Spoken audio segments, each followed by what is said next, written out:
Okay बच्चों, good morning बेटा। आगे आप जो अपन सॉलिड स्टेट को पढ़ाते हैं, पैकिंग एफिशिएंसी पढ़ ली थी, उसके बाद डिफेक्ट्स पढ़ी थी बेटा, और डिफेक्ट के बाद में अपन पढ़ेंगे electrical property of solid. Why A solid conduct electricity in the solid state also. तो अपन कहेंगे ड्यू टू फ्री इलेक्ट्रॉन्स। जो मेटल्स होते हैं उनमें फ्री इलेक्ट्रॉन्स होते हैं, उसके कारण इलेक्ट्रिसिटी कंडक्ट करता है। तो इलेक्ट्रिकल प्रॉपर्टी की बात करेंगे। इलेक्ट्रिकल प्रॉपर्टीज में आता है on the basis of conductivity there are three type of solid. उनकी कंडक्टिविटी की वैल्यू के हिसाब से सॉलिड्स को तीन भागों में डिवाइड करते हैं, तीन पार्ट में डिवाइड करते हैं। सबसे पहले होते हैं बेटा कंडक्टर्स। कंडक्टर्स की कंडक्टिविटी जो होती है पॉजिटिव होती है। इसकी पहचान है 10 की पावर 4 से 10 की power same ohm inverse metre inverse 7 तक। पॉजिटिव है तो वो कंडक्टर होगा। जिनकी कंडक्टिविटी वैल्यू नेगेटिव, चेक करो बेटा, -20 से -10 के बीच में ओम इनवर्स मीटर इनवर्स इनकी यूनिट है बेटा, ये है इंसुलेटर्स। ये है इंसुलेटर जो कंडक्ट नहीं करता इलेक्ट्रिसिटी, ठीक है ना। और तीसरे होते हैं सेमीकंडक्टर्स। इनकी पहचान की कंडक्टिविटी वैल्यू याद करनी पड़ती है, उसके हिसाब से ये होते हैं सेमीकंडक्टर। और इसकी ट्रिक क्या है बेटा, ये नेगेटिव पॉजिटिव दोनों होंगे। तो नेगेटिव में भी है और पॉजिटिव में भी है। ये पॉजिटिव करो, यहाँ पॉजिटिव आएगा, 10 की पावर 4 पॉजिटिव है, देखो नेगेटिव पॉजिटिव दोनों। तो सेमीकंडक्टर ऐसे ही है बेटा कि लो टेम्परेचर पे तो वो रहते हैं इंसुलेटर, और टेम्परेचर बढ़ा दे तो वो कंडक्टिविटी आ जाती है, इसलिए नेगेटिव की पॉजिटिव हो जाती है, यानी वो कंडक्टर बन जाता है ऑन हीटिंग। यहाँ तक ना काम आएगा। तो मेन पढ़ाई सेमीकंडक्टर की है, जो आज के जमाने की भी चीज है बच्चों। तो on the basis of conductivity there are three type of solid, conductors, insulators and semiconductors. The difference between conductors, semiconductor are explained on the basis of band theory. ठीक है ना। तो बच्चों we explain conductors, insulators and semiconductor on the basis of band theory. अब band वो band बजाते जो band नहीं है, डम डम वाले बैंड, वो नहीं है। बैंड क्या होते हैं देखते हैं। तो बैंड बनता है according to molecular orbital theory, ठीक है ना। तो अब एक्सप्लेन करेंगे बैंड थ्योरी। वो बैंड थ्योरी बहुत आसानी से आप समझ सकते हैं। According to molecular orbital theory, MOT पढ़ी आपने, जिसमें बॉन्डिंग ऑर्बिटल्स बनते हैं, एंटी बॉन्डिंग ऑर्बिटल बनते हैं, तो उनसे ही ये बैंड बनेंगे। बैंड्स का मतलब एक तरह से वो स्ट्रिप पट्टी होती है ना, पट्टी, बैंड उसको बैंड बोलते हैं, वो बजाने वाला बैंड नहीं है, याद रखना। बैंड थ्योरी, ठीक है ना। तो बैंड थ्योरी को अपन समझ सकते हैं एमओटी में, according to molecular orbital theory, MOT, ठीक है ना। When bonding and anti bonding orbitals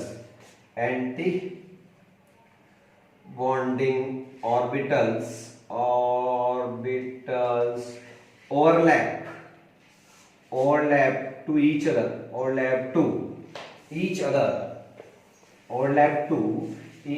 other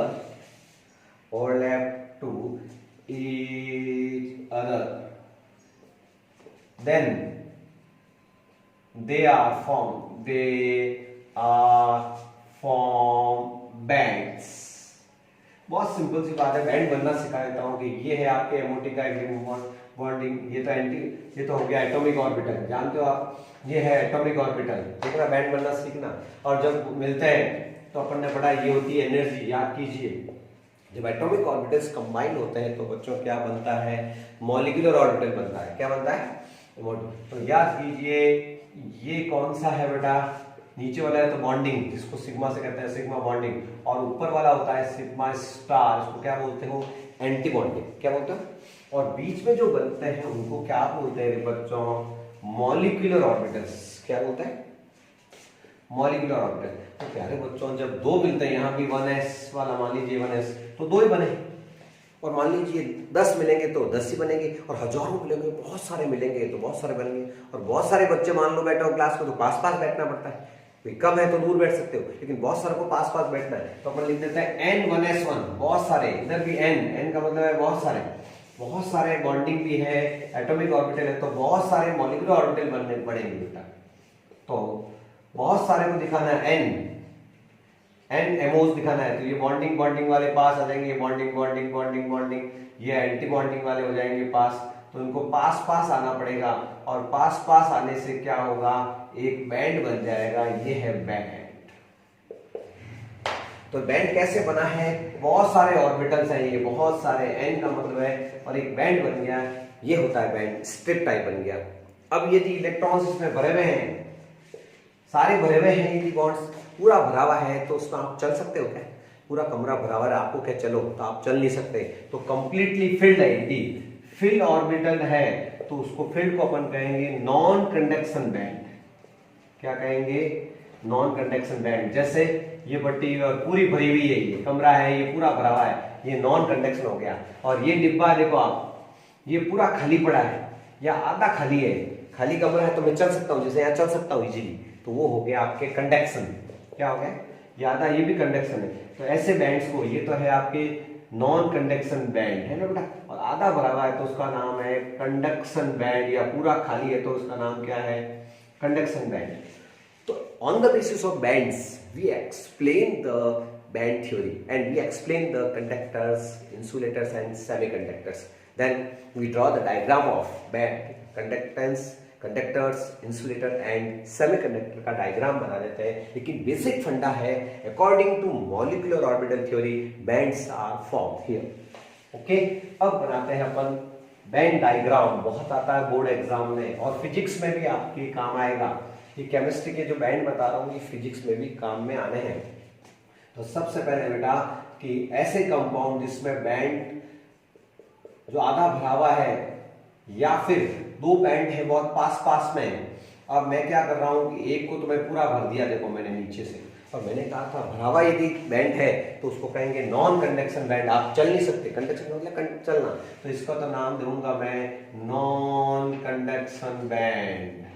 और पप्पू ये जो पूरा खाली पड़ा है पास पास में ओवरलैप है, तो यहाँ के जो इलेक्ट्रॉन या घूमने आराम से जाएंगे, यहाँ घूमने, इलेक्ट्रॉन घूमते हैं, मूव करते हैं, और मूवमेंट ऑफ द इलेक्ट्रॉन क्या होता है, कंडक्टिविटी होती है। ये नॉन कंडक्शन बैंड है बेटा, और ये कैसा है रे, कंडक्शन बैंड है बच्चों। तो नॉन कंडक्शन बैंड और कंडक्शन बैंड में आराम से ओवरलैपिंग है और इलेक्ट्रॉन घूम सकते हैं, इसलिए इसको केमिस्ट्री में क्या कहते हैं, कंडक्टर कहते हैं। इलेक्ट्रिसिटी कंडक्ट कर सकता है। उसके बाद आइए बच्चों दूसरा डायग्राम कि ऐसे कंपाउंड जिनमें, बहुत देखना ध्यान देना, कंपाउंड जिनमें ये तो फुलफिल बैंड है, बोलो नाम क्या हो गया, नॉन कंडक्शन बैंड, और ये खाली पड़ा इसका नाम क्या है, कंडक्शन बैंड। इनमें क्या है, बहुत ज्यादा एनर्जी गैप, इजी, इस एनर्जी गैप का नाम है फॉरबिडन जोन। क्या बोलते हैं इसको, फॉरबिडन जोन है, फॉरबिडन जोन। इस फॉरबिडन जोन के कारण इसके इलेक्ट्रॉन यहाँ कूद भी नहीं सकते, और जब मूवमेंट ऑफ इलेक्ट्रॉन नहीं है तो क्या होगा, इंसुलेटर होगा। क्या होगा, insulator. What is insulator, when, तो डेफिनेशन लिखनी है, दो solid in which there is a large gap between, ये गैप ज्यादा energy gap, forbidden zone is higher, large gap between non conduction band and conduction band, ठीक है ना, they are not conduct electricity called insulator. Those compounds in which there is a small gap, they are overlap, the non-conduction and conduction band overlap, then they are called conductors, insulator। और तीसरे और शानदार आ रहे हैं आपके क्या, semiconductors. Semiconductor में देखना, ये बैंड और ये बैंड में एनर्जी गैप कम है, ये लो गैप का क्या है बेटा, स्मॉल गैप कह सकते हो, लो गैप। फॉरबिडन जोन थोड़ा कम है, और कम है तो आप क्या करोगे, अभी तो ये क्या इंसुलेटर है, लेकिन टेम्परेचर दो, टेम्परेचर देते थे क्या है, आपके पीछे टेम्परेचर कूदेंगे तो ये इलेक्ट्रॉन कूद के कहां चले जाएंगे, इसमें चले जाएंगे। तो हाई टेम्परेचर पे ये क्या होंगे, इलेक्ट्रॉन कूद के चले जाएंगे, ठीक है ना। तो due to small energy gap, ठीक है ना, electron jump into non conduction band. तो कौन सा बैंड है ये, नॉन कंडक्शन बैंड। ये कौन सा बैंड है बप्पू, कंडक्शन बैंड में इलेक्ट्रॉन कूद जाते हैं। ऐसे कंपाउंडों को क्या कहते हैं, सेमीकंडक्टर। और सेमीकंडक्टर बहुत प्रसिद्ध, सेमीकंडक्टर का जमाना है अभी, क्योंकि कंप्यूटर में भी आपके सेमीकंडक्टर काम आते हैं। सोलर जो पैनल होते हैं उसमें सेमीकंडक्टर है, कंप्यूटर में काम आता है सेमीकंडक्टर, सिलिकॉन, जर्मेनियम, इनसे ही आपके कंप्यूटर का काफी मटेरियल बनता है, सेमीकंडक्टर से ही बनता है।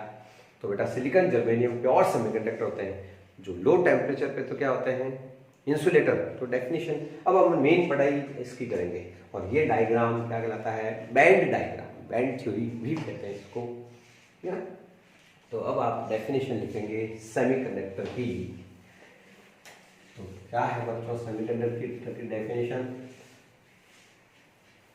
सेमीकंडक्टर की डेफिनेशन लिखेंगे और मेरे साथ साथ नोट्स कंप्लीट करने हैं इनके। those solids which are insulator at low temperature का effect of temperature on solid है बेटा, low temperature but at high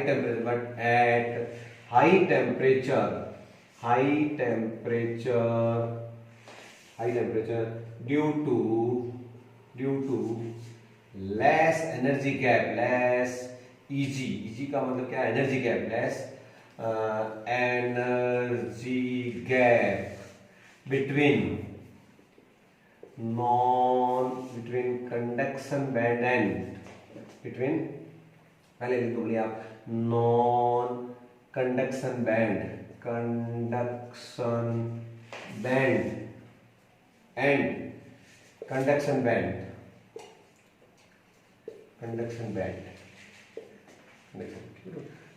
that is due to less energy gap between non-conduction band and conduction band on heating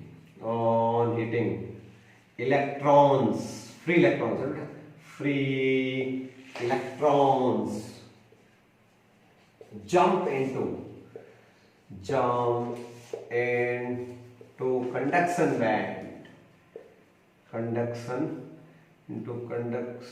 band so they are called conduction band and show conductivity called semiconductors। तो semiconductor और example semiconductor chemistry में कहाँ मिलते हैं, mainly carbon family में मिलते हैं बेटा, ठीक है। कार्बन फैमिली में वही काशी गए संत प्रभु, सिलिकॉन, जर्मेनियम, ये प्योर सेमीकंडक्टर है, अभी इम्प्योरिटी नहीं मिलाई।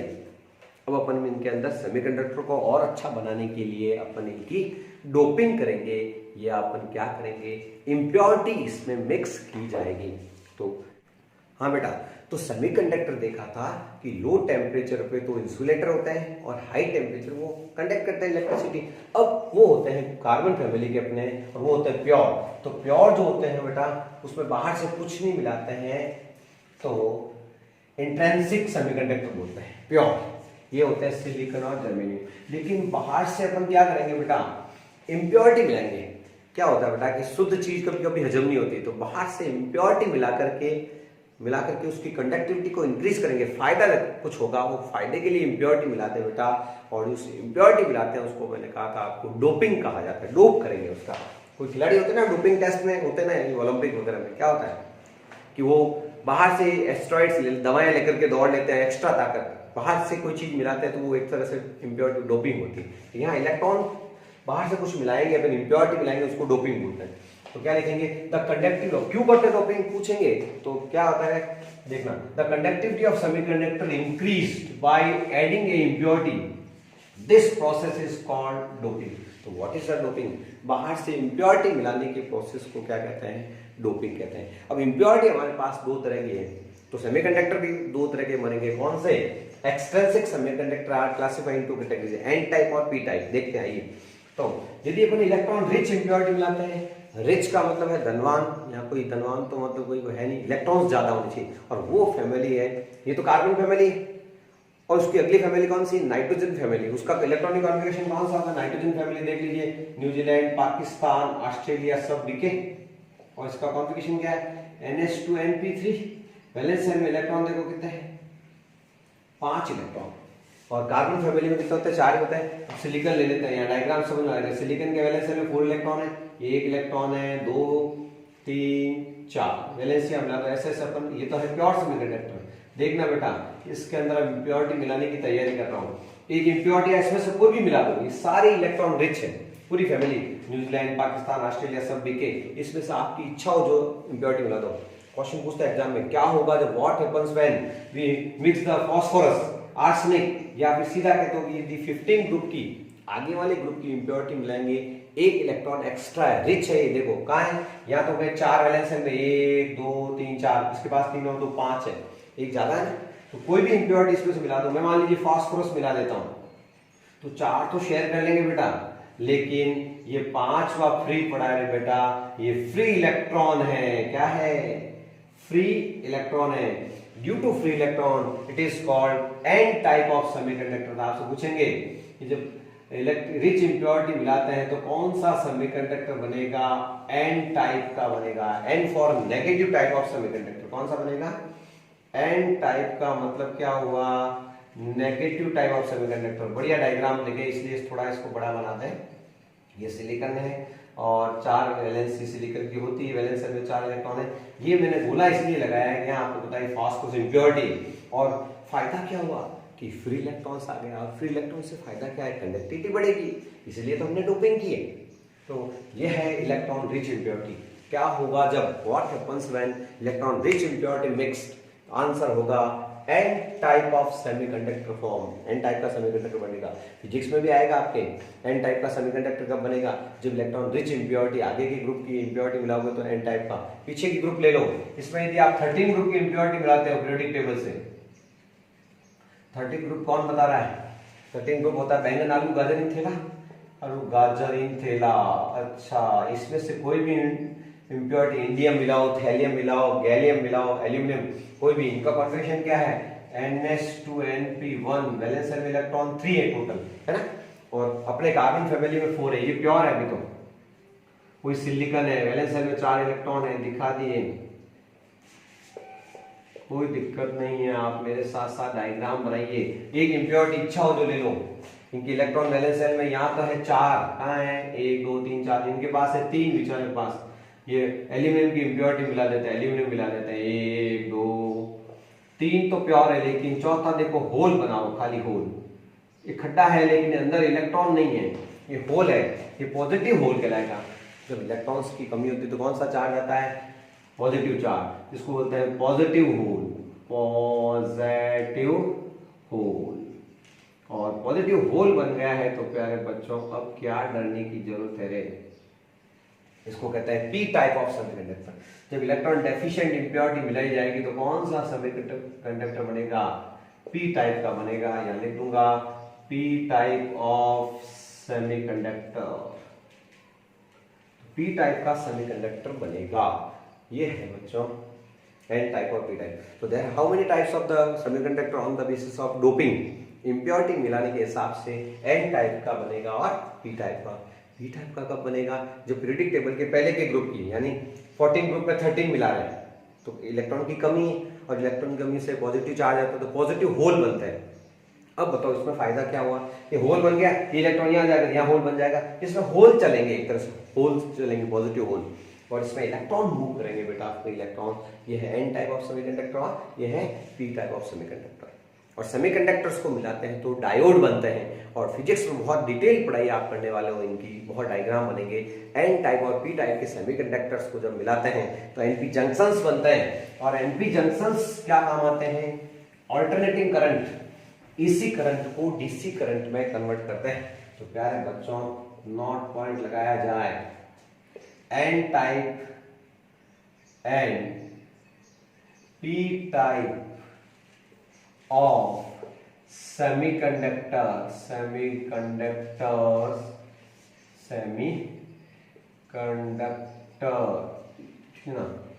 used in making NP junctions,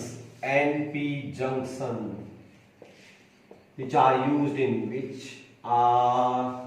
used to convert AC मतलब AC current, alternating current, AC current into DC current. AC को DC करंट में कन्वर्ट करने के लिए DC का काम आते हैं एनपी जंक्शंस, इनको आप अच्छी तरह से पढ़ोगे। तो प्यारे बच्चों ये थी इलेक्ट्रिकल प्रॉपर्टीज। तो एक बताना कि सेमीकंडक्टर्स में तो टेम्परेचर बढ़ाते हैं, सेमीकंडक्टर में आपने टेम्परेचर बढ़ाया, इलेक्ट्रॉन कूद के कंडक्टिविटी बढ़ती है। तो सेमीकंडक्टर में इफेक्ट ऑफ टेम्परेचर दिमाग में आपके फिक्स हो गया बहुत काम। फिजिक्स में भी क्वेश्चन पूछता है इफेक्ट ऑफ टेम्परेचर और कंडक्टिविटी। तो सेमीकंडक्टर में क्या होता है, सेमीकंडक्टर में इंक्रीज टेम्परेचर कंडक्टिविटी इंक्रीज, ये दिमाग में आ गई होगी। क्यों भाई, कंडक्टिविटी इंक्रीज हुई थी, याद कर, वो इलेक्ट्रॉन जंप कर गए। लेकिन यदि आपकी कंडक्टर हो ऑलरेडी पहले से, ये इंपॉर्टेंट है बेटा, कंडक्टर है और ठीक है ना, इंक्रीज टेम्परेचर तो कंडक्टिविटी डिक्रीज हो जाएगी। क्यों रे बेटा, कंडक्टिविटी डिक्रीज, ये ध्यान रखना। इन कंडक्टर्स में टेम्परेचर बढ़ा तो कंडक्टिविटी डिक्रीज हो जाती है। क्यों, क्योंकि कंडक्टर है, जगह बड़ी खाली, ये जगह बढ़ जाएगी due to vibrations of the electrons. खाली जगह में जब इलेक्ट्रॉन फैल जाएंगे तो खुद को ही एक दूसरे में क्या वाइब्रेट करके खुद के जो फ्लो होता है उसमें रुकावट पैदा करेंगे, बैरियर, एनर्जी बैरियर टाइप बनेंगे। तो अपन ध्यान रखना कि कंडक्टर्स का टेम्परेचर बढ़ाते हैं तो कंडक्टिविटी कम हो जाती है। इंसुलेटर में हमेशा कंडक्टिविटी टेम्परेचर के साथ बढ़ती है। ये नोट पॉइंट है, काम का है। अब अपन पढ़ने वाले हैं, क्या पढ़ेंगे बच्चों, हम स्टडी करेंगे बेटा मैग्नेटिक प्रॉपर्टी ऑफ सॉलिड। तो हेडिंग डाल दीजिए magnetic properties of solids, magnetic properties of solid, magnetic properties पढ़ेंगे। On the basis of behaviour in magnetic field there are 5 type of solid. आप पढ़े हो, नाम सुना होगा, पैरामैग्नेटिक और डायमैग्नेटिक, ये सब नाम सुने हुए आपके, तो वही है इसके अंदर, ठीक है ना। In behaviour in magnetic field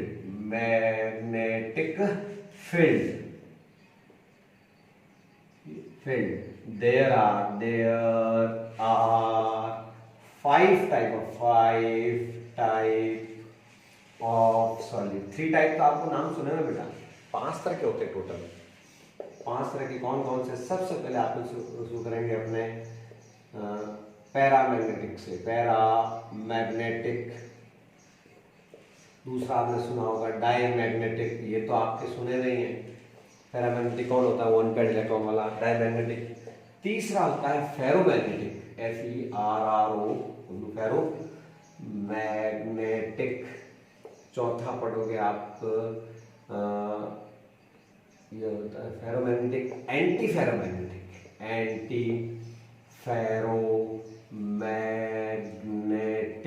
और 5वें पढ़ेंगे अपन फेरी magnetic.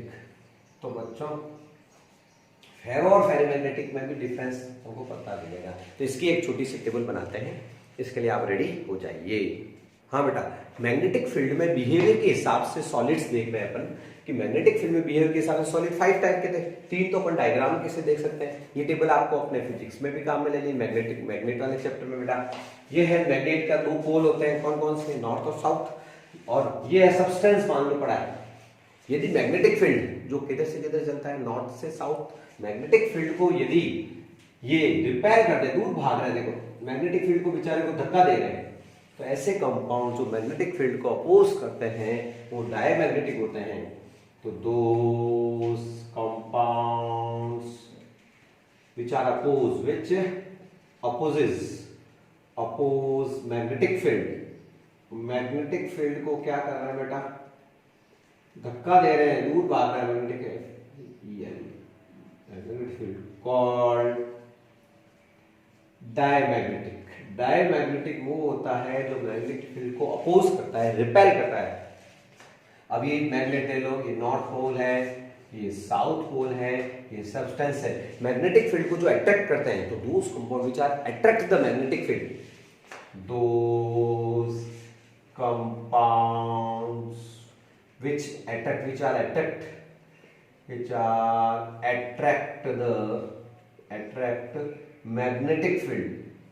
magnetic field called paramagnetic, okay, ये मैग्नेटिक फील्ड देखो, ये सब्सटेंस बड़ा ये इसके अंदर से जा रहा है, ये उसको खींच रहा है मैग्नेटिक फील्ड, ये तो दूर भाग रहा था, ये सब्सटेंस ये इसको खींच रहा है, तो ये होता है पैरामैग्नेटिक। ये कौन होते हैं, ये आपको सिखाया है, ये जो प्रॉपर्टी जिस डायमंड के वो होते हैं जिसमें इलेक्ट्रॉन पेयर्ड होते हैं। होता क्या है कि ये मैग्नेटिक एक इलेक्ट्रॉन को एक छोटा मैग्नेट मानते हैं, जो एक इलेक्ट्रॉन है ना बेटा, इसका नॉर्थ पोल मान लो, ये साउथ पोल, और दो पोल हो गए, तो दो पोल है, जैसे अपनी अर्थ है इसके भी दो पोल है, नॉर्थ पोल और साउथ पोल, तो अर्थ भी अपनी मैग्नेट है, इसलिए अर्थ पर मैग्नेटिज्म होता है, और मैग्नेटिज्म से अपन ये जो मैग्नेटिक वेव्स होती है, इलेक्ट्रोमैग्नेटिक वेव्स डेवलप होती है, यानी इसलिए अपन ये मोबाइल वगैरह चलते हैं, क्योंकि इलेक्ट्रोमैग्नेटिक वेव्स होता है उससे अपन, तो ध्यान रखना ये एक इलेक्ट्रॉन एक मैग्नेट है बेटा, तो एक मैग्नेटिक फील्ड डेवलप किया है इसने। दूसरा पेयर्ड वाला क्या करता है, कैंसिल कर देता है, तो जब पेयर्ड होते हैं इलेक्ट्रॉन जब पेयर्ड होते हैं तो वो क्या हो जाता है, डायमैग्नेटिक। और पैरामैग्नेटिक क्या होता है बेटा, जो जिसमें इलेक्ट्रॉन्स अनपेयर्ड हो, ठीक है। जनरली इसमें ये एग्जांपल्स आते हैं डी ब्लॉक वाले, जैसे निकल है, Ni2+ है, ऑक्सीजन, अपनी ऑक्सीजन एमओटी से प्रूव की थी कि वो पैरामैग्नेटिक होती है, ऑक्सीजन O2 एमओटी में पड़ी थी। इसमें सब कौन सा आएंगे जिसमें इलेक्ट्रॉन है ही नहीं, अनपेयर्ड सारे सब पेयर्ड, जैसे इसके यूज कर दिया Sc3+ है, Zn2+ है, इसमें सारे इलेक्ट्रॉन पेयर्ड आएंगे, वो होता है डायमैग्नेटिक। अनपेयर्ड आएंगे और इलेक्ट्रॉन जो है मैग्नेटिक फील्ड को अट्रैक्ट करने वाला है। और ऐसे कंपाउंड जो मैग्नेटिक फील्ड को ज्यादा अट्रैक्ट करते हैं और जिनसे परमानेंट मैग्नेटिक जो होता है, परमानेंट मैग्नेट बनती है, वो होता है फेरोमैग्नेटिक, ज्यादा अट्रैक्शन बताओ, ठीक है ना। तो those compounds which more attract the more strongly, यहाँ पर बोल सकता है स्ट्रांगली अट्रैक्ट मैग्नेटिक फील्ड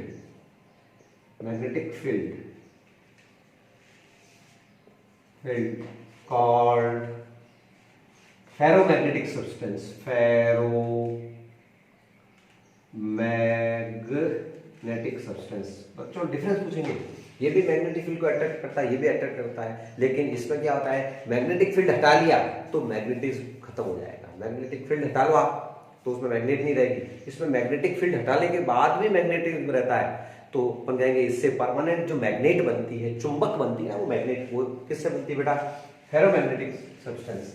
तो अपन इसमें डिफरेंस लिख सकते हैं, यहाँ क्या डिफरेंस लिख सकते हैं कि आफ्टर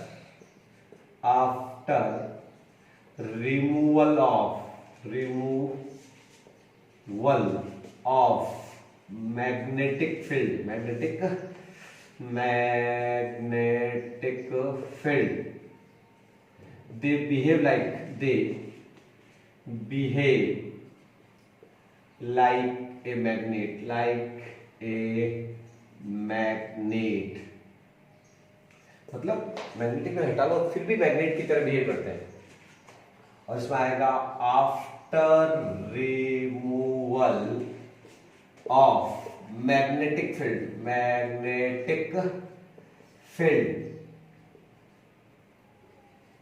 they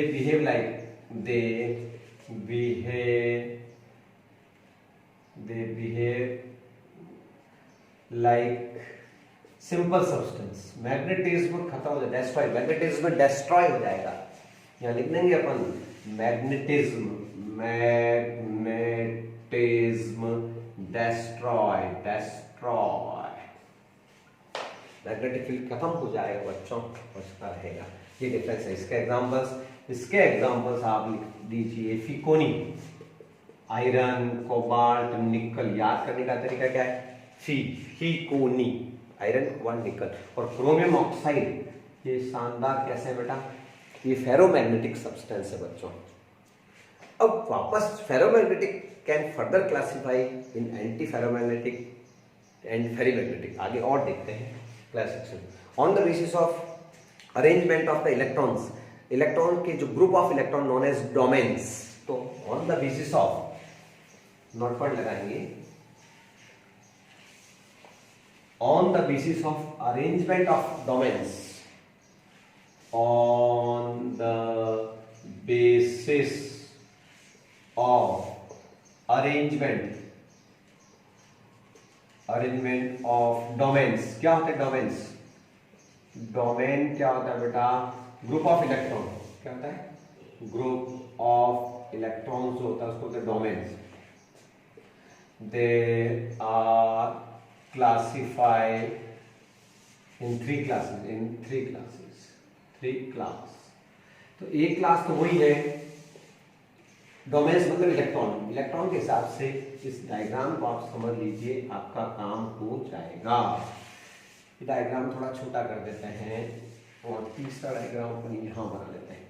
हाँ बच्चों ध्यान दीजिए, यदि सारे इलेक्ट्रॉन अनपेड इलेक्ट्रॉन एक ही डायरेक्शन में, इनको द डोमेन्स का जो अरेंजमेंट है इलेक्ट्रॉन्स का वो एक ही डायरेक्शन में होता है, तो उसको बोलते हैं बेटा ferromagnetic substance, FERRO, ferromagnetic.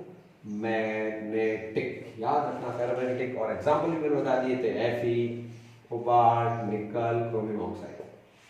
When arrangement of electron in this way, the one electron develop the electricity, एक इलेक्ट्रॉन इलेक्ट्रिसिटी या मैग्नेटिज्म, या इलेक्ट्रिसिटी नहीं मैग्नेटिक्स डेवलप होता है। यदि एक इलेक्ट्रॉन मैग्नेटिक्स डेवलप करता है तो दूसरा कैंसिल कर देता है, एक डेवलप करता है इलेक्ट्रिक फील्ड, दूसरा कैंसिल, एक ठीक ना, डेवलप करता है दूसरा कैंसिल। तो the arrangement of domains in this way, the one electron cancel the magnetism of the another electron and the resultant magnetism क्या होगा, जीरो, ठीक है ना।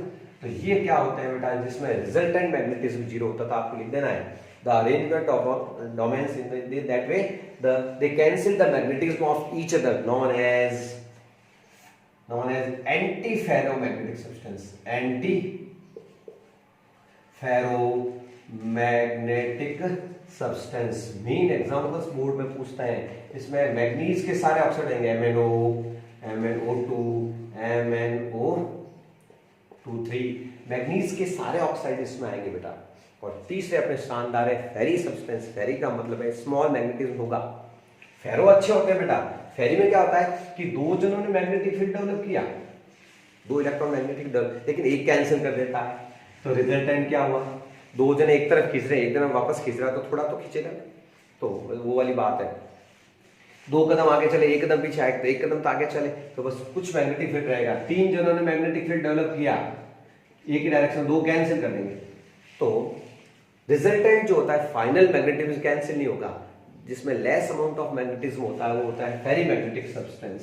तो फेरी मैग्नेटिक डेफिनेशन आप खुद बना सकते हैं, the arrangement of domains in that way they are not cancel the magnetism of each other। जिसमें मैग्नेटिज्म कैंसिल नहीं होता है वो होता है फेरी मैग्नेटिक। फेरी वाले अच्छे नहीं होते हैं, फेरो वाले अच्छे होते हैं, इनसे आप मैग्नेट बना सकते हो। इनमें टेम्परेरी थोड़ा मैग्नेटिज्म कम होता है, तो फेरो और फेरी में से अच्छा पूछो तो फेरो मैग्नेटिज्म अच्छा होता है, ये ध्यान रखना है। और इसके एग्जाम्पल्स हो जाएंगे Fe3O4, ठीक बेटा, इसका एग्जाम्पल हो रहा है। और भी एग्जाम्पल्स आप बुक से थोड़ा सा इसमें एग्जाम्पल्स जरूर याद करें। और अब सबसे जादू क्या है देखना फाइनल, और इस पर लास्ट अपने बेटा चैप्टर भी आज समाप्त हो रहा है। The last part of the chapter है बेटा, और वो लास्ट लाइन भी बहुत इंपॉर्टेंट है बेटा, नोट पॉइंट में आएगी। इनको सबको टेम्परेचर, हाई टेम्परेचर पे सारे पैरामैग्नेटिज्म शो करते हैं। कारण क्या है, due to randomness of the electrons या स्पिन। ये रैंडमनेस क्या होता है, रैंडमली अरेंज हो जाते हैं, ये उल्टे पड़े हैं जो सीधे हो जाते हैं, तो नोट पॉइंट आएगा एट हाई टेम्परेचर। बहुत शानदार नोट पॉइंट है, और चैप्टर यहाँ पर समाप्त होता है बच्चों। अब आप इस पर क्वेश्चन आंसर वगैरह की थोड़ी प्रैक्टिस रहेगी, वो करनी पड़ेगी बेटा, बाकी तो कुछ भी। नोट पॉइंट क्या है, at high temperature all the at high temperature all the ferromagnetic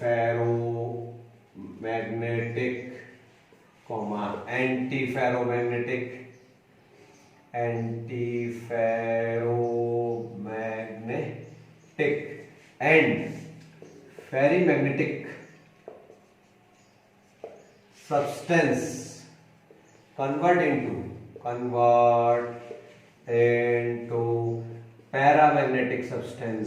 paramagnetic हो जाते हैं सारे paramagnetic due to randomness of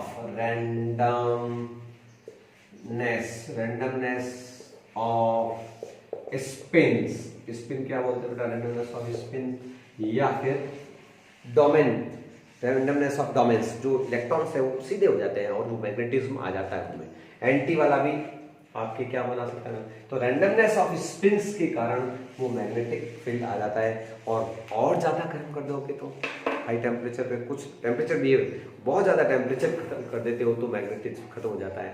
physics में आपने पढ़ा होगा मैग्नेटिज्म, यदि मैग्नेट को नीचे गिरा देते हैं तो मैग्नेटिज्म खत्म होता है, मैग्नेट को गर्म कर देते हैं तो उसका मैग्नेटिज्म खत्म हो जाता है। तो बाकी पढ़ाई तो आप मैग्नेट की फिजिक्स में करनी चाहिए डीप, लेकिन केमिस्ट्री में अपने सॉलिड के हिसाब से 5 टाइप ऑफ मैग्नेटिक सॉलिड्स भी होते हैं, वो अपन ने पढ़े हैं। इस तरह से बच्चों गुड लक, गुड बाय, ये चैप्टर यहीं पे फिनिश होता है। Thank you.